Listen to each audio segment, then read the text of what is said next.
wasiirka wasaaradda beeraha Somaliland Axmed Muumin Seed oo ay weheliyaan mas'uuliyiin ka tirsan wasaaradda beeraha Somaliland ayaa maanta kulan la qaatay gudida joogtada ah ee golaha wakiilada Somaliland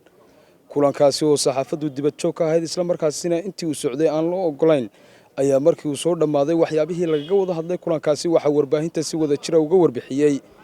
xildhibaan Maxamed Faarax Qabile oo kamid ah xildhibaanada gudida joogtada ah ee golaha wakiilada iyo wasiirka wasaaradda beeraha Somaliland Axmed Muumin Seed waxaana ka warameen waxyaabihii ay ka wada hadleen intii kulankaasi socday waxaana kamid ahaa hadaladoodii warbixinaadu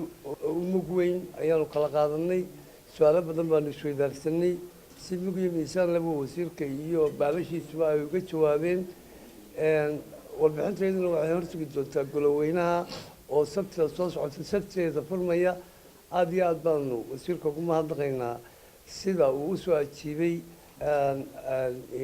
imaadkii halka noogu yimi waxaa maanta noo yeedhay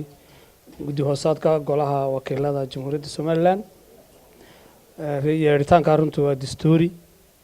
waxay golahu guddidu waxay xaq u leedahay inay wareysato mas'uul kasta oo qarankan xil u haya waxayna ka wareysanaysaa shaqada uu mas'uulkaasi hayo marka aniga iyo teamkan wasaaradda horumarinta ee kala socda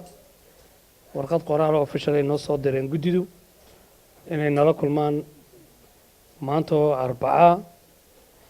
bisha tahay 5 subaxnimo sidii qoraalka warqadda runtii ku qorayd muxuu ahaayay waanu mas'uuliyadda nasaaran saano anaguna u gudano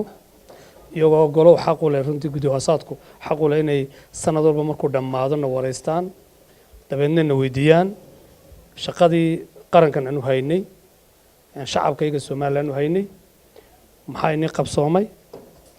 maxaa caqabadayna hortaagan kullay kulankaygu wuxuu ahaa kulan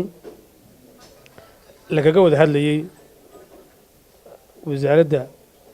iyo waxyaabihii noo qabsoomay iyo caqabada imika hortaagan runtii guddidu muddo saacad iyo waxoogaa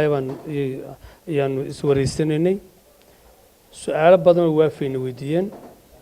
su'aalahaasi waxay ku saabsanaayeen shaqada wasaaraddeeda runtii anaguna waxaan uga jawaabnay anagoo waliba sidanay warbixin qoraala guddida hor dhignay wixii aanu afka ka oranayna waa ka nidhi waxa kaloo iyagana la wadaagno siinay warbixin qoraala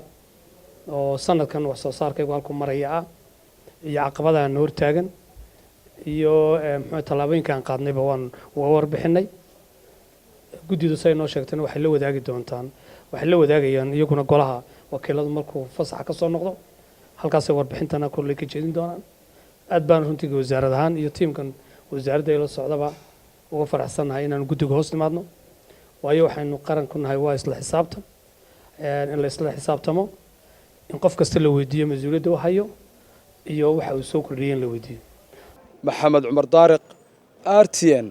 Hargeysa.